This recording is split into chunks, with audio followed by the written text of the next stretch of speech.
محمد صلی اللہ علیہ وسلم تم مردوں میں سے کسی کے باپ نہیں ہیں، البتہ وہ اللہ کے رسول ہیں اور آخری نبی ہیں۔ مردوں میں سے کسی کے باپ نہیں ہیں کا مطلب یہ ہے کہ بچے بڑے نہیں ہوئے، آپ کے بچپن ہی میں سب وفات پا گئے، بچیاں بڑی ہوئی تھی تو انہی سے نسل پھیلی آپ کی۔ اس لیے اللہ تعالیٰ نے کہا کہ مردوں میں سے کوئی موجود نہیں، بچیاں موجود ہیں، تو مردوں میں سے کسی کے باپ نہیں ہیں، البتہ آپ اللہ کے رسول ہیں اور آخری رسول ہیں۔ آخری رسول کا مطلب یہ کہ آپ کے بعد کوئی دوسرا رسول، کوئی دوسرا نبی پیغمبر نہیں آئے گا۔ تو اللہ تعالیٰ نے اپنے نبی محمد صلی اللہ علیہ وسلم کو آخری رسول بنا کر بھیجا، اور جب رسالت کا پیغام اللہ تعالیٰ کی طرف سے جو کچھ آیا تھا دوسروں تک پہنچا دیا تو آپ کا وقت پورا ہوا اور اللہ تعالیٰ نے اپنے پاس نبی صلی اللہ علیہ وسلم کو بلا لیا۔ اس کے بعد ذمہ داری ان لوگوں کی ہے جو دین سیکھتے ہیں، سکھاتے ہیں اور دوسروں تک پہنچانے کی کوشش کرتے ہیں، یعنی ہم سب کی۔ ہم سب سے مراد وہ لوگ جو علم رکھتے ہیں، کیونکہ جس کے پاس علم نہیں وہ یہ پیغام نہیں پہنچا سکتا۔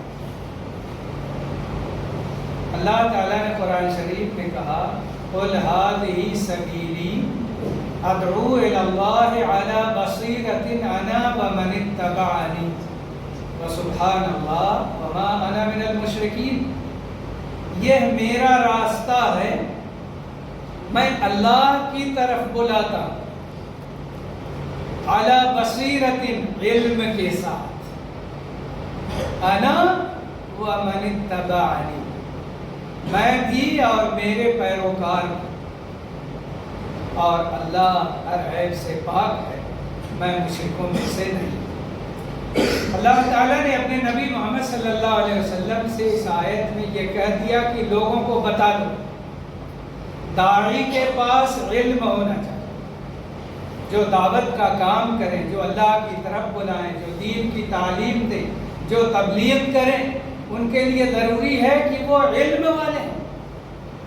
جو عالم نہ ہو وہ بتائے گا تو اسے پتہ نہیں کہ جو کچھ بتا رہا ہے صحیح ہے یا غلط ہے، کبھی صحیح بات بتا دے گا، کبھی غلط بات بتا دے گا، علم نہیں ہے اس کے پاس۔ علم ہونا چاہیے۔ جب تک مجھے یہ نہ معلوم ہو کہ فلاں بات اللہ نے کہی ہے اور فلاں بات نبی صلی اللہ علیہ وسلم نے سکھائی ہے، تب تک میں کیسے بتا سکتا؟ اور اس کے لیے علم بڑا ضروری ہے۔ میں اگر بغیر علم کے آپ کو بتاتا ہوں تو میں غلط کر رہا ہوں۔ اس بات کا ڈر ہے کہ میں غلط بات بتا دوں اور اس غلط بات پر آپ سب عمل کرتے جائیں اور سب کا گناہ میرے اوپر آ جائے۔ یہ بڑے خطرے کی گھنٹی ہے، یہ بڑی مشکل بات ہے کہ مجھے علم نہ ہو اور میں آپ کو سکھانے بیٹھ جاؤں۔ ضروری ہے علم، اسی لیے اللہ نے کہا کہ بتا دو لوگوں۔ نبی صلی اللہ علیہ وسلم بھی علم کی روشنی میں لوگوں کو بتاتے تھے، اور ان کے جتنے پیروکار ہیں وہ بھی علم کی روشنی میں بتاتے ہیں۔ اور اسی لیے عالم کا مقام تو بڑا بلند ہے، کیونکہ وہ اللہ کا دین سیکھتے ہیں، اس پر عمل کرتے ہیں، اس کی دعوت دیتے ہیں، دوسروں تک پہنچاتے ہیں۔ تب تو فرشتے اپنے پر بچھاتے ہیں، ہمارے قدموں کے نیچے فرشتے پر بچھاتے ہیں کہ یہ معزز و مکرم محترم لوگ ہیں، تو وہ ان کی عزت و تکریم میں پر بچھاتے ہیں۔ مچھلیاں پانی میں دعا کرتی ہیں ان علم والوں کے لیے، ان طالب علموں کے لیے، ان اساتذہ کے لیے۔ چیونٹیاں اپنی بلوں پہ دعا کرتی ہیں. آپ غور کریں ان چیونٹیوں کو ہم سے کیا لینا دینا، اور ان مچھلیوں کا ہم سے کیا تعلق ہے؟ دینی تعلق. اس دین کی وجہ سے، اسلام کی وجہ سے، اسلامی محبت کی وجہ سے ساری چیزیں ہمارے لیے خیر چاہتی ہیں. یہاں تک کہ مچھلیاں اور چیونٹیاں جن کا ذکر حدیث شریف میں آیا ہے کہ وہ سب طالب علم کے لیے دعا کرتے ہیں. اور ہم سب طالب علم ہیں، سب طالب علم ہیں، کیونکہ جو علم حاصل کرتا ہے، جو پڑھتا ہے، وہ طالب علم ہے. ایک استاد دوسروں سے بڑا طالب علم ہے، کیونکہ وہ دوسروں سے زیادہ محنت کرتا ہے، پڑھتا ہے اور سکھانے کی کوشش کرتا ہے. تو استاد بھی طالب علم ہے، اور جو پڑھتے ہیں وہ بھی طالب علم ہے، کیونکہ سب علم کی طلب میں کوشاں ہے، سب علم کے لیے کوشش کر رہے ہیں. طالب علم کا عمل وہ ہے کہ اگر یہ اس پر عمل کرتا ہے اور لوگوں کو اس کی تعلیم دیتا ہے اور لوگوں کو دعوت دیتا ہے، تو یہ عمل اس کے لیے قیامت تک جاری رہے گا اور اس کو اجر ملتا رہے گا. وہ حدیث تو آپ لوگوں کو یاد ہوگی مسلم شریف کی، کہ نبی صلی اللہ علیہ وسلم نے فرمایا اذا مات الانسان وانقطع عنه عمله الا من ثلاث صدقۃ جاریہ او علم ينتفع به او ولد صالح يدعو له. انسان جب مر جاتا ہے تو اس کا عمل ختم ہو جاتا ہے، اب وہ کچھ نہیں کر سکتا، چاہے وہ بڑا عالم ہو، بڑا شیخ ہو اور بزرگ ہو اور ولی ہو، مر گئے سب ختم. اب ان کے اندر یہ قدرت نہیں ہے کہ وہ کچھ عمل کر سکیں، کچھ کر سکیں، کسی کی مدد کر سکیں، کسی کا ساتھ دے سکیں، کسی کے لیے اپنے ہاتھ پاؤں مار سکیں. اب ان کے اندر قدرت نہیں، ختم. الا من ثلاث، مگر تین چیزیں ایسی ہیں کہ اس کا فائدہ آدمی کو مرنے کے بعد بھی ہوتا ہے. صدقہ جاریہ، ایسا صدقہ جو جاری، جیسے نل لگوا دیا، سمرسیبل کروا دیا، یا اس طرح کی اور چیزیں کر دی، جس کا فائدہ مسلسل جاری ہے، لوگ اس سے فائدہ اٹھا رہے ہیں. یا ایسا علم جس سے فائدہ اٹھایا جائے. اس سے مراد دینی علم ہے. یہ دینی علم، یہ شریعت کا علم جو ہم لوگ سیکھتے ہیں، پڑھتے ہیں، اگر ہم نے اپنے بچوں کو سکھایا، اپنی بیوی کو سکھایا، اپنے بہنوں کو سکھایا، بھائیوں کو سکھا دیا، پیش و اقارب کو سکھایا، دوسرے لوگوں کو تعلیم دی، تو یہ وہ علم ہے کہ ہم نے سکھا دیا اور تعلیم دے دی، تو وہ سب اس سے فائدہ اٹھا رہے، اس پر عمل کر رہے ہیں. سکھانے والے کو بھی اجر ملے گا جیسے ان کو اجر ملتا ہے، اور ان سب کے برابر اس کو اجر ملے گا. آپ سے سوچئے، ایک آدمی کے 100 طالب علم ہیں جن کو وہ تعلیم دیتا ہے، درس دیتا ہے، اور یہ 100 پڑھتے ہیں، یاد کرتے ہیں، اس پر عمل کرتے ہیں، پھر وہ اپنے اہل و عیال کو اور اپنے دوستوں کو سکھاتے ہیں. تو جتنے لوگ سیکھتے جائیں گے اور عمل کرتے جائیں گے، ان سب کا اجر اس طالب علم کو حاصل ہوگا، کیونکہ یہ سبب بنا ہے اس دین کی نشر و اشاعت. یا یہ ہے کہ اس نے ویڈیو بنا دی، آڈیو بنا دی، یوٹیوب پہ ڈال دیا.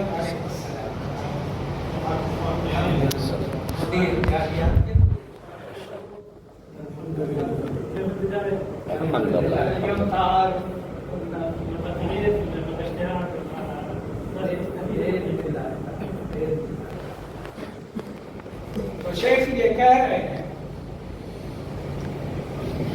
کہ تبدیلی کی ضرورت ہے، اجتہاد محنت کی ضرورت ہے، کیونکہ دین آسانی سے ہم تک نہیں پہنچا.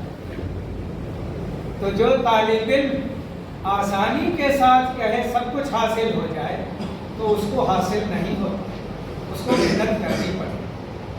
بہت سی ضرورتیں، بہت سی خواہشیں، بہت سی چاہتیں ترک کرنی پڑے.